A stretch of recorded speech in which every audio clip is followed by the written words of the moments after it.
माणबसा गुरुवार व्यस्तता भितर केमिति 15 मिनिट भितर करेंगे माँ लक्ष्मी फेवराइट 10 पुर मंडा। चूना भी जंतीबा पड़ोनी, नड़िया भी कोरिया पड़ोनी। आज मुझे शेयर करी एमती गोटे अति सहज उपाय 10 पुर मंडा रेसिपी। माणबसा गुरुवार हो कि सुदशा व्रत आपन को अति सहज करें। नमस्कार, टेस्ट ऑफ उत्कल रे आपण समस्त को अनेक अनेक स्वागत। एमती गोटे 10 पुर मंडा रेसिपी करने एठी प्रथमे मु गोटे मीडियम साइज रो नड़िया को प्रथमे आम टिके ताकू काटी नबा। आम या कोरिबानी जल्दी रे बनिया पई मु आकु टिके प्रथमे बड़ बड़ साइज करके एमती काटी नउची। सब जाक नड़िया को एमती आम काटिकी रखि नबा।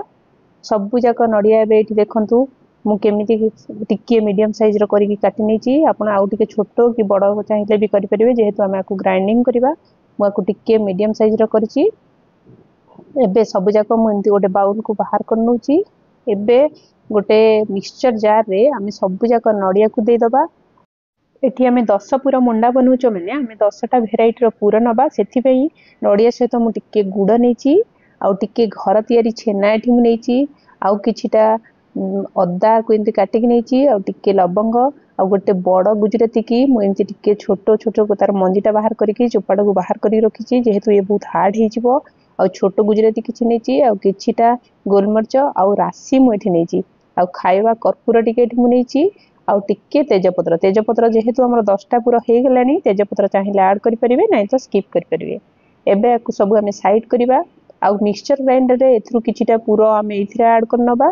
तो एथि पई मु अदा आउ टिके बड़ गुजराती रो से मंजीटा आउ लवंग आउ गुजराती की एठी देई देई आउ गोलमरिच को एठी भी देई दूची। राशिटा रखुची मु डायरेक्ट पकेबी, जोटा कि खाइले पाटिरे बाजिबो, टेस्ट बढ़िया आसीबो। एबे ताकू दुई थर आमे जस्ट एमती बुले दबा, ग्राइंडिंग कर दबा। बेसी थर पूरा पेस्ट कर देबेनी। एतिकी देखंतु अदा हमर कोरिला भलिया जेमती देखा जाउथिबो। दुई थर मिक्सचर ग्राइंडर रे बुले देले ये बढ़िया भाबरे हे जाई थाए। तो एबिति मु ग्राइंडिंग करके नै आछि। एबे गोटे फ्राई पैन रे मु टिके गोटे चम्मच देसी घियो दे दूची। तेल गरम घियो गरम हे गला परे आमे ग्राइंडिंग करके रखिथिबा हमर नड़िया कोरा जोटा सेटा दे दबा। टिके मु आकु गोटे थर एमती हल्का घियो सहित मिसै नउची। एबे हमर पूरा बाकी रहिथिबा पूरा तक आमे एठी दे दबा। मिठा पई एठी मु गुड़ नेची, आपण चाहिले चीनी भी नै परिबे। छेना आउ हमर राशि आउ टिके खाइबा कर्पूर को हाथ रे एमती देई देकी एबे सब जाक पूरा को एमती मु मिसै नउची। नड़िया पूरा भल भाबरे टिके हे गला पर्यंत एमती ताकू आमे फ्राई करिबा। बहुत कड़ा फ्राई करिबानी। जल्दी रे जदी बनिया पई चाहुचंती तो नड़िया को एमती हाफ ग्राइंडिंग करके आपण को तार पूराटा बनै परिबे। एबे हमर नड़िया देखंतु पूरा परफेक्ट भाबरे हे गलानी। एबे आकु साइड करिबा। एबे मु गोटे सस्पेन रे टिके पानी गरम करू, एथि गोटे तेजपत्र आ गोटे चम्मच देसी घियो देई आकु भल रे बॉईल हेबा पई छाडी दूची। एबे एठी मु चूना जोटा घर तयारी चाउल चूना आकु 250 ग्राम रा एठी मु मापिक नेची। आपन को जेतिक नेसेसरी से अनुसार एठी मेजरिंग करिक नेबे। एठी टिके स्वाद अनुसार मु लूण दे दूची, आ गोटे चम्मच देसी घियो एथिरे देकी आकु टिके मु मिसै नउची। एबे ये भल भाबरे मिसै सालेनी मु एथिरे।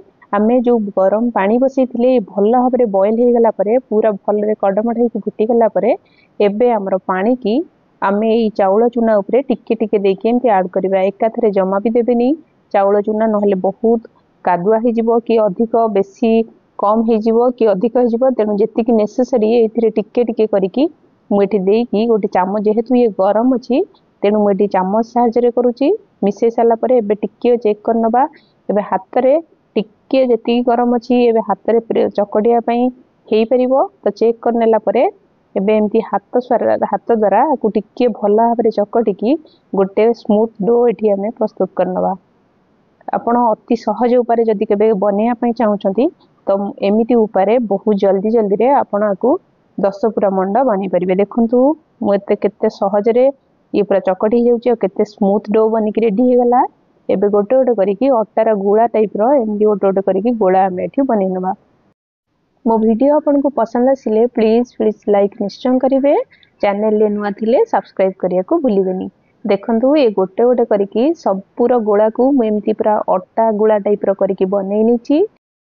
एबे जे स्टीमर रे आमे स्टीम करिबा तार प्लेट टाकू मु एमती टिके घियो देकी ग्रीस करनुची, जेमती कि हमर मंडा तळे न लागे। हाथ रे टिके घियो देकी एमती गोटे गोटे करके मंडा को एम बनईदे। देखो मो हाथ में जो सेप दूसरी आप देखिपे आपको कप्र एमती गोटे गोटे सेप दे दूसरी जमीती कि आमर पूरटा आम एपर। देखो गोटे गोटे एमती स्पून साहाय्य में पूर दे दूसरी। आप चाहिए हाथ में देपारे जब हाथ में दौरान हाथ को टिके पानी रे धोई ने जमीती कि आमर मंडार कलर चेंज न हुए देखा ये भल देखा। तो एमती करी ग्राउंड करके आम मंडा से देखो अति बढ़िया से मंडा को बनईदेली अति सहजरे जल्दी रे जितेबाला आप रोचंती जदि बनवाई आपन को दरकार पड़ुची तो आपण एमिति उपारे अति सहज उपारे 10 पुर मंडा बनई परिवे। माँ लक्ष्मी अति पसंदर मंडा पिठा आपण चाहिए आपको पानी रे फ्राए करि परिवे नहीं तो स्टीम करि परिवे। मु एठी स्टीम करूची आपण चाहिए आपको पानी रे फ्राए करिवे। एबे स्टीमर रे आमे गोटे गोटे करके सबु जाक मंडा को एबे आमे रखि नबा। एबे आकु सब गोटे गोटे करी मंडा को दे सारा परे आकु स्टीम हवा पई 7 रु 8 मिनिट पई आमे एठी कवर देकी ताकु रखि दबा। देखंतु हमर मंडा केते बढ़िया देखा जाउची आ बहुत भला हबरे स्टीम हो सारची। एबे आकु आमे ठंडा हवा पई छाडी दबा। बनी की रेडी हे गला हमर अति नरम 10 पुर मंडा पिठा। रहुची नमस्कार, देखा हेबो नेक्स्ट वीडियो रे।